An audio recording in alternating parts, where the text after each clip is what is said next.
Hey, what's up everybody? Today I want to talk about scriptable objects and how you can use them to make changes to your game really quickly at runtime or sometimes in between doing design stuff, but without having to make a bunch of prefabs.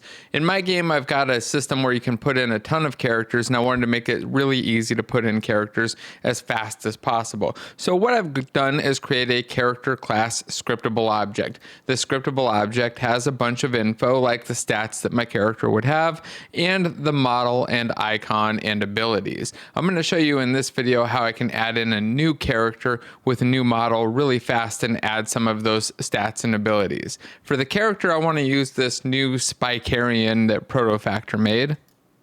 I already have a bunch of Protofactor characters in here, and the second I got this, I thought, oh, okay, I definitely got to pop him in. So that's what I'm going to show you right now. The first step is to pull them into the project, and I've already done that through the package manager because it'd be really boring to watch me do it. And now we need to go find the Spikarian yellow armor character. So this looks like the base object. Since I'm using URP, I'm going to need to run the updater or converter. That's right here under window and then rendering and render pipeline converter for anybody looking for it. I'll check materials and hit initialize and convert. Now that he looks good for URP, he's ready to set up. I need to create an animator override controller. So I'll go right click, create, and find animation, create an override controller, call it Spikarian override. Next, I'll assign my base animator. If you haven't used animator overrides, then make sure you go check out that video that I did showing how to do animator overrides. But here's my base one set up. I just have to now assign the animations. Now the humanoid animations for Protofactor stuff are under the common animations folder. So I've gone there and I made a folder with V tabs here so I can start assigning the idle animation right here. Let's get idle for assault rifle. And all the rest of them. And then once it's done, we just need to go assign that. So go find the base prefab, go back to the normal inspector, and attach the override controller as the controller. So how does that become a character? Well, easy. I just go down here and find one of my existing character classes. I could right click and hit new, but I think I'll just cheat. Duplicate this instead. Duplicate my bounty hunter and call this P-Spikarian.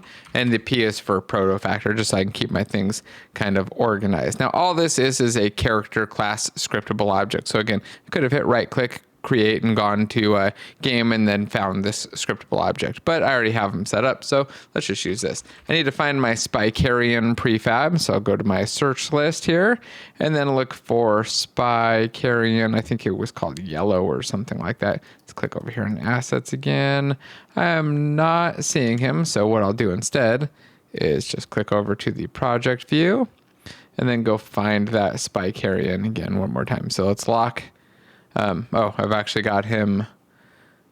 Let's see, right there. So I'm going to go down and lock this character class. We'll go find it in the Protofactor folder of my root, SCIFI characters. And again, you can move and organize all this stuff around if you want, but you don't have to make this work. So drop that in, bam. Now I've got Spikarians in my game. Let's go try it out.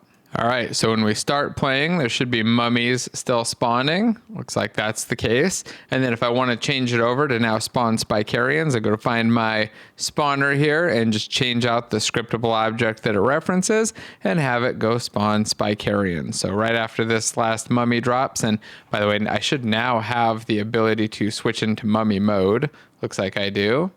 Let's switch the scale here. You can see my UI updating. So I can become a mummy, and then as soon as the Spikarian spawns, there we go. He actually has way too many weapons. I forgot to disable his other weapons. But you'll see that he is there now, and that was all I had to do to make him work. I think the only other thing I'll do is go in and remove his extra weapons there. He's got a stone shader on there, turning him into stone when I hit him with Medusa. And now I've actually stolen his form, so I can change into him as well. So now I've got Spikarian as one of my characters. Cool. So if you like this setup and you want to know more about it, just let me know. I'll drop the code for the characters on the page, so you can just go check it out, try it out, and see kind of how it's put together. And a link for the Spikarians if you want to go check them out as well down in the description. If you're interested in more though, make sure you hit thumbs up, subscribe, and all that stuff, and drop a comment and let me know if you got any questions. See you in the next video. Bye.